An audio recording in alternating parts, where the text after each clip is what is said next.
and welcome to Scrapbooking Station. In this video we're going to be playing with stickers. So grab your stash. I make 6 projects and I don't think I use a single sticker right out of the package.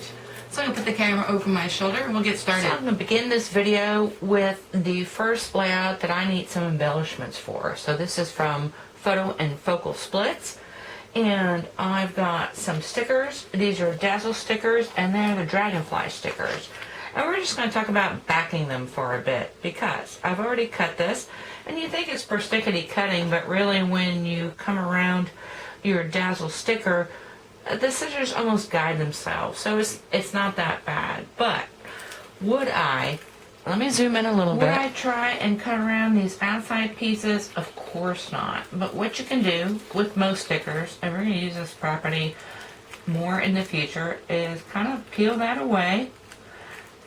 And as you're cutting behind this tissue paper, you can snip off that piece. I mean, it's hard to do over camera, but basically you just want to come across on your background paper and cut across and then follow along the wings. So we're going to take a look at a couple of those pieces. I'm not going to spend a lot of time on backgrounds because if you buy these stickers, you know about that.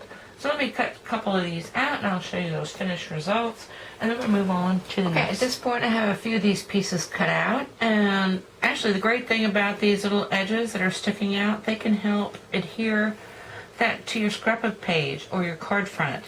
And so the other thing I've done, I've taken some pink jewel stickers, and there are hundreds of them, and so embellished on top because it's always really pretty. Now this piece, it's got a yellow backing now, but that's because it is on an adhesive sheet. I used some of my colored tool, backed it, or actually placed a sticker on top of this, but then I thought I needed some little more stick. And actually there's no stickiness on top. And then the back will be peel and stick and it'll be clear. And we're going to take a look at that in a little bit. But you need to kind of plan ahead.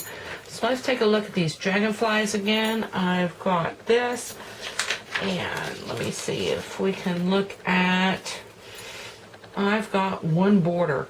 So I'm going to make the most of this border, and the first thing I thought about was, let's look at this companion page. I've already taken the border and I've trimmed it on this side. Actually, this is the way it was, but I wanted 2 segments because I knew I'd have to split it up. I don't have a 12-inch segment, but I can make do with this. And I'm going to want this for this side, but before I do that, I've got a piece of vellum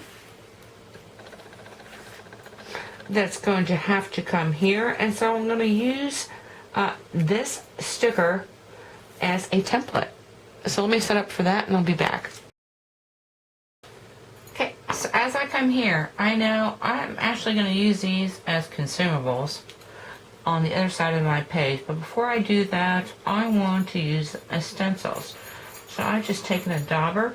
I kind of want to smooth out the edges a little bit, blow on it, and just kind of put a background, just a hint, because on this is actually, I'm using the back side of this piece of vellum. And so I'm just going to keep doing that. And on the front side, I've actually stamped my title. And once I turn this around, you're going to see that finished piece. So let me keep going.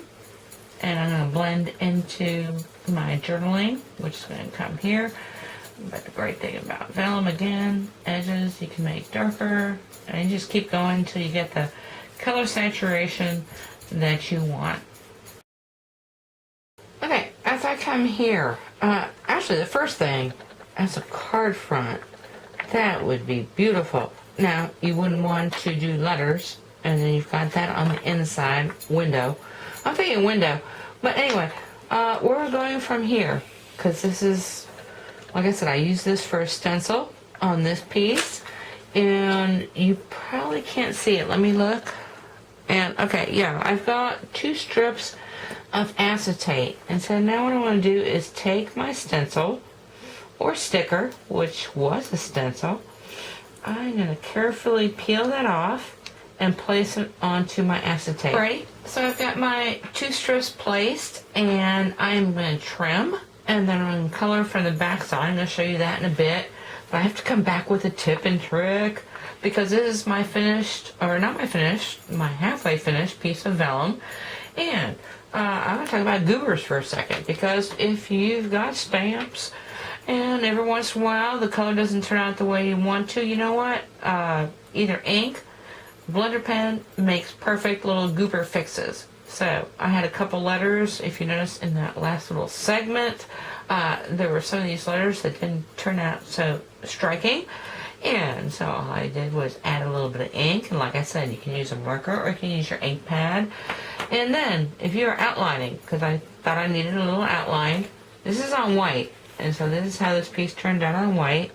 When it goes on gray, I kind of lost some of my letters, so I just outlined or shadowed with my Sharpie marker and just added some dots. And this way I didn't have to be so persnickety about it. Anyway, that's just nothing to do with anything other than fixing goobers.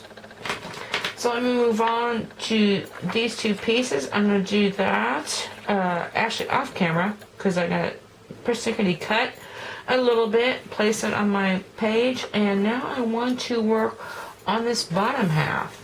Okay, so pretty. So again, I've got my acetate. I backed it with a sticker stencil. I've stamped it. I've fixed all my goobers. So before I did this dragonfly, I ghosted again on the back, and so it's kind of a reverse image, which is really nice with this piece. But you can see where, well, first off, I backed it with acetate, and then just cut off the wings, and this is all independent of that. But I'm looking at this ink, which I'm going to save for my next scrapbook page. So let's move on to the companion. As I reveal this is probably one of my prettiest borders ever. So these pieces on acetate, actually I decided not to trim it out. But the thing about acetate is you have to use an alcohol-based marker. So I used my leftover blendabilities, but you can, Spectrum Noir works really pretty as well. Just kind of back them onto this acetate, and again, just gluing behind these little points where I've got dazzles and backing and whatever. So I'm going to leave you with a photo of this completed layout with some close-ups, but now I'm ready to move into something else because, well, first thing, coloring your stickers. Always really pretty. And let's look at this layout.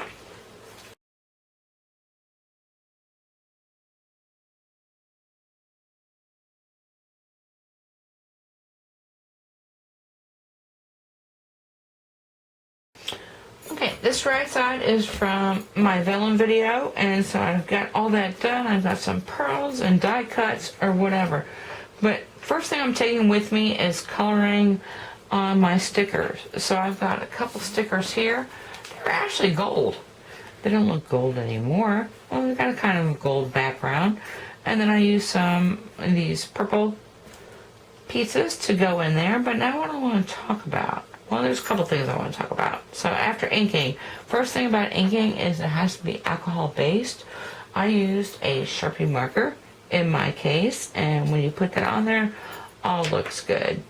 So now, the great thing about stickers is you've got a backside that's sticky. So we're going to use that for the remainder of these embellishments. Okay, so this next technique with these stamps is using the backside, the stickiness of the backside. So it doesn't matter whether you're adhering glitter or fun flock or dazzling details, anything that doesn't have to stick by itself, stick it on the back, burnish if necessary.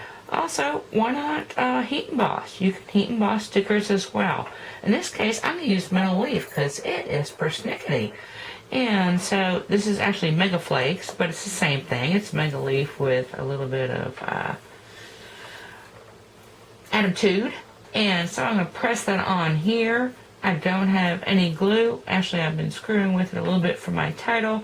So I got a little bit of glue on my fingers, but once I get that pressed down, I'm going to wipe that off and come back with my finished pieces.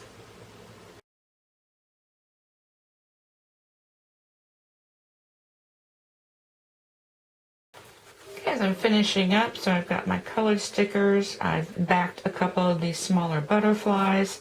This is what I used the mega leaf behind it, so I flipped it back over. And so this is the metal leaf, what it looks like. This is another sticker, which was used as a mask. And so this was a word, celebrate. And of course, the great thing about stickers is you can kind of bend them. And this is a banner template. So I made one for my title, and I made another for journaling across this photo. Okay, this is another little sticker which was used as a mask, and then I just lifted it up and placed it. So, a couple of great techniques. And then I'll take a photo of the finished 2-page layout. Now I look at another layout. Don't really have much more to add. It's just kind of a different style, not as glitzy. So I'm just using my pattern paper. I've got another set of stickers, and yeah, they were black to begin with. Again, using this time a silver Sharpie marker. So colored them, backed them with pattern papers, and then just added a couple here. And then on a companion, just a few more to add to these photos, and I'll take a photograph of that. Let's look at a couple cards.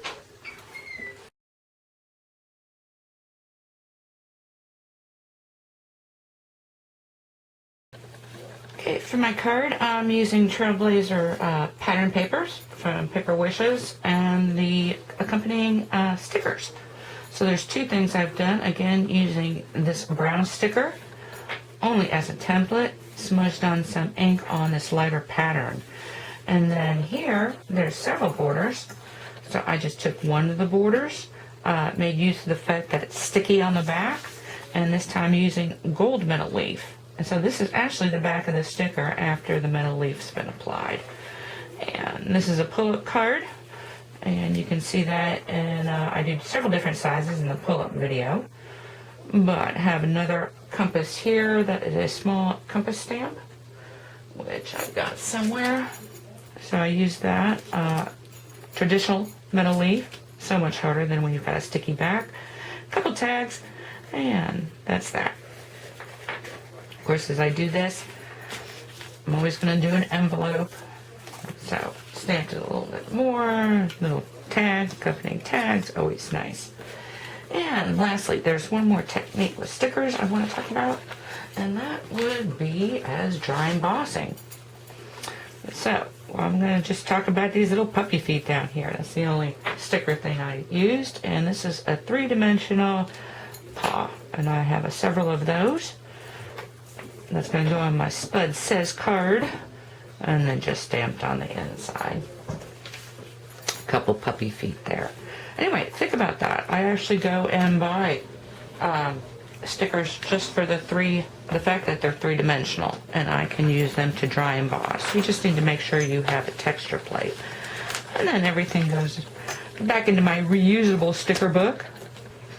So anyway, dry embossing, coloring, backing, pattern papers, using the sticky side to adhere to the back of that. Acetate, netting, all kinds of good stuff. Ghosting and masking and stencils. So, I hope you took something away with you can use in your own paper crafts. Thank you for watching.